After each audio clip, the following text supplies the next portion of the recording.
আপনি ইফতার করলেন, আপনি কোন বেলাহেজে মানুষ, লজ্জা হাইয়া শরম আপনার কিচ্ছু নাই। আপনি এত পাগলের পাগল, এত খেপার খেপা, এত আপনি বোকাঠে, আপনাকে কি করে বুঝাই? আপনি মানুষ না পশু? আপনি মানুষের খাতায় নাম লিখাতে পারছেন না, অথচ আপনি রোজা করেছেন, লজ্জা হাইয়া শরম কিছুই লাগে না আপনাকে। ইফতার করে আপনি বিড়ি ধরিয়ে দিচ্ছেন, এদিকে সাহারি খাওয়ার পরে বিড়ি ধরিয়ে দিচ্ছেন। আপনার কি হিতাহিত জ্ঞানই নাই? আপনি কি পাগল? আপনি কি পায়খানা খেয়ে পারেন নাকি মাঠে ঘাটে? ঠিক, মানুষের পরিবর্তন তো হওয়া একটু তো দরকার। আরে অন্য 11 মাসে যা করেছেন করেছেন, পরিবর্তন ঘটান। লজ্জা বেঁচে খাইয়েন না, ন্যূনতম লজ্জা থাকা দরকার যে অন্য 11 মাস যা করেছি করেছি, এই রমজান মাসে ওই কাজ করব না। এই জন্যই তো আপনার মুখ দিয়ে বের হয় নামাজ পড়লাম আল্লাহ কবুল করতেও পারে নাও করতে পারে, এই জন্যই বের হয়। আপনার বয়স 60, 70, 80 বছর হয়ে যাচ্ছে, তাও আপনি বিড়ির পাছা ছাড়তে পারছেন না। 70, 80, 90 বছর বয়স হয়ে যাচ্ছে, তাও আপনি বিড়ি থেকে মাহরুম হতে পারছেন না।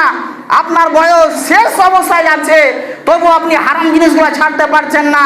অথচ আপনি সময় করে নামাজ পড়তে আসছেন, নামাজই বোঝাচ্ছেন নাকি আপনি? নামাজের বেটা নামাজি হয়েছে, ইয়াদের আবার ফতোয়ার শেষ নাই। বেয়াদব গলা সব। অন্তত এই রমজান মাসটাই ত্যাগ করুন। রব্বুল আলামিন, ভুল করেছি, অন্যায় করেছি, হারাম রাস্তায় ছিলাম, জেনে হোক আর অজেনে হোক হারাম বস্তু ভক্ষণ করেছি, তাতে জেনে হোক অজেনে হোক, আল্লাহ ওই দিকে আর যাব না। একটু শরম করেন, একটু লজ্জা করেন। কষ্ট করে সারাদিন উপোস থেকে আছেন, কষ্ট করে সারাদিন না খেয়ে আছেন, তারপরে এইসব জিনিসগুলো আপনার মাধ্যমে কি করে সেবন হতে পারে, কি করে আপনি পান করতে পারেন? আর আপনি খুব পরহেজগারিতা দেখান। পরহেজগারিতা দেখাতে হলে যে কাজ করলে আপনাকে পরহেজগার বলতে ভালো লাগবে, সেই কাজগুলো আপনি করুন। এমন কোনো কাজ করবেন না যেটা শরীয়ত বহির্ভূত কাজ হবে। চাইলে মারতে ইচ্ছা হয় যে মারি, কিন্তু উপায় নাই তো, মৌলভী সাহেব মানুষ, তাই এখন এখানে যা ইচ্ছা তাই বলবো, কিছু বলতে পারবেন না।